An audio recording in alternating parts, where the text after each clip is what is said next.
How's it going, guys? My name's Nebula, and of course, another week and another chapter of Tokyo Ghoul Re. And still, it gets better and better and better. And every day I'm happy and happy just to see a new, fresh Tokyo Ghoul Re chapter. Anyway, so this chapter we find out that Shu's family is, well, their genes will say that have been passed down from generation to generation, but their AR cells, they're not very developed. And why not very developed means that they can't really use a full cognate. And this is why, in the last chapter we saw, Shu just fucking super desperate, just like very going crazy, wanting flesh and just wanting food, but he couldn't because he was developing his cognate. And that's why even his father says that people that have half cognate, if they want to get a full cognate, they have to go through a path, and that path could lead through insanity. This is why we maybe Shu right now is going through that path, but losing it. He's going really insane. We also find that Shu doesn't really matter. He eats whatever he wants, so he can eat human and even ghoul, which is pretty fucking weird. I'm not gonna lie. So it's all right, good chapter. Well, good, first segment of the chapter.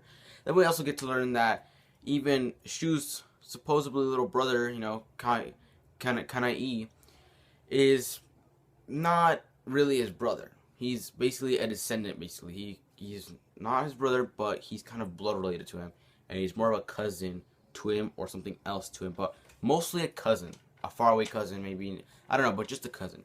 There have also been signs of kidnapping, and that they find out that maybe Shu's family is involved with all these kidnappings, even from Germany, which also just suggests that maybe his cousin is probably also the one that got kidnapped.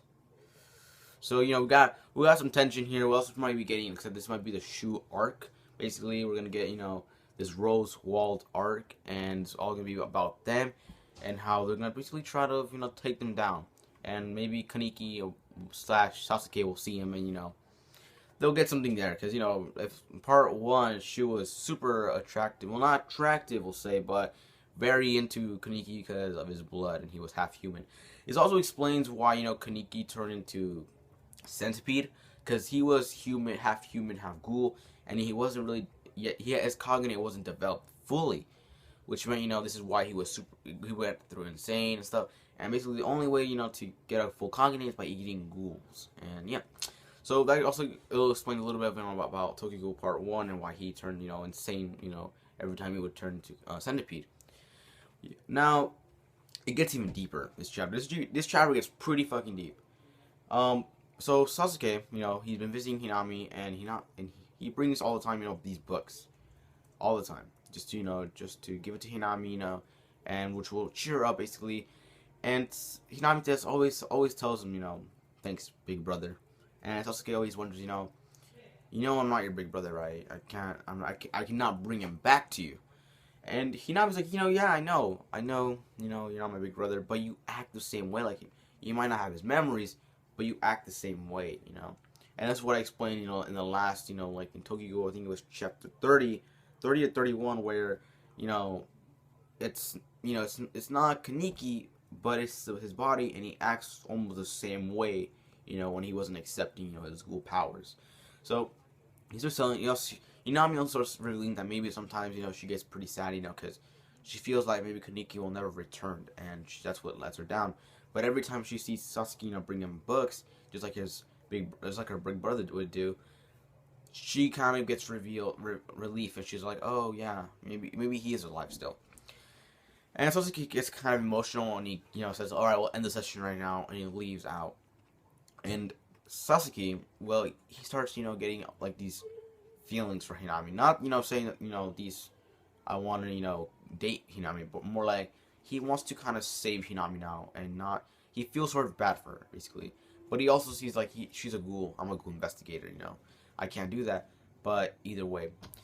Now, before we get to the most interesting part, we have to go a little bit back, before, this interrogation. We go to the Jode tree. And basically, Tataro is there, the guy with the fucking red mask over him. And we got Ayato. and a couple other ghouls, and we had fucking Takizawa over there fucking doing stupid shit and trying to go more crazy. Um, Basically, most of the ghouls want to save Hinami. They want to save him, but Tataro is like, no, we're not gonna do that. You know, all of you here, you guys are probably useless, and you guys are replaceable. I don't really give a shit if that was her fault, and that's what she gets. You know, I can replace any of you at any time if I want to.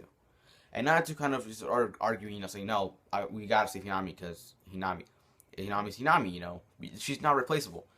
And I just, you know, kind of turned around and Naruto was like, Tataro kind of scares him, sort of. Not really scares him, but like, kind of, you know, threatens him a little bit. Like, says, oh, you also might be replaceable too, you know. And fucking Takizawa, man, fucking making fun of Ayato over here, fucking roasting this motherfucker with, oh yeah, you know, we don't really give a shit, you know, so sweets and fun. Like, holy shit, you gotta calm down already, Takizawa. Like, chill, this is pretty fucked up, you know. And I feel like, you know, now, after this, Ayato's for sure, he wants to, you know, break into the prison and he save Hinami. And that's probably what's gonna happen. I doubt it though, cause, you know, with Ayato, and I wouldn't think he would do that because he's not that stupid, you know. He's not that stupid. Yes, you know, he has these feelings, you know, for Hinami, but I don't feel like he's gonna be that retarded enough to just break into prison, you know. But you never know. I could be wrong. We also get a little flashback, you know, of Hinami when she joined, you know, the Ajori tree. And you see, like, Ayato, you know, telling him, like, being a little rude to her and saying, you know, just shut up, you little kid.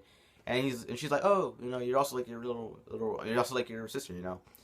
And we can see this connection, you know, that Hinami and Ayato, you know, they're pretty close, you know, they're friends, but they're gonna end up being more than that. And that's what most people have been thinking about, you know, that they're becoming more of a couple now instead of, you know, just friends. But you never know, you know, that could also be wrong too.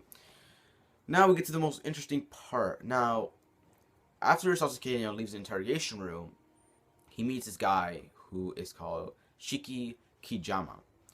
And this guy he's wearing black everything and with a little red bow tie. And it's hinted that this guy might be part of the V organization. If you guys don't know who the V organization is, it's basically an organization it's not well known in the Tokyo Ghoul Re, you know, world. You know, we don't know it very well, but this organization is basically a sort of wannabe god, sort of, we'll say. They want to basically balance, you know, ghouls and humans, but by balancing, they actually mean by killing them. And if any ghoul or human are threats, they will basically eliminate them. Now, we don't know if they're ghouls. Some of them are ghouls or some of them are humans, but they're pretty fucking weird. Now, I did some, you know, some investigation and stuff, and found out that Kijama is actually not a ghoul. He's actually a human. So I thought he was a ghoul, but he's actually a human. And I don't know if, like I said, if the V is part ghouls, part humans. But either way, they kill anybody that they want to kill, basically. And now they're working with the CCG, which is a little more interesting. Like, now, why would the CCG need the V, the organization V? Do they want it for a reason? Because to be honest, CCG doesn't really need the V. They're okay with it. But maybe they want the V because, you know, they know things around. They know things that are going around the ghoul area, basically. So maybe they want to help them out, you know, work together. He also says that, you know, Sasuke, I will be helping you out with, you know, the Rosewell investigation, basically operation. So who knows, guys? But for sure, it's the V. And if you guys see my thumbnail, they're very similar when they're you know, holding their hands. I mean, holding their hats, like, you know, trying to put in a position they wanted to put it. They hold it the same way, and also they kind of smile the same way and open their mouth the same way. So, I don't know, guys, but this guy looks very fucking scary, and I do not want to deal with this motherfucker. So, I guess we'll find out later. Anyways, hope you guys enjoyed. You know, comment down below. What do you guys think about this chapter, and what are your thoughts of the next chapter and what's gonna happen? You know, I really want to find out if the V organization is with this guy, you know, Kijama, but who knows? Anyways, my name is Nebula, and I'll talk to you guys next time. Peace.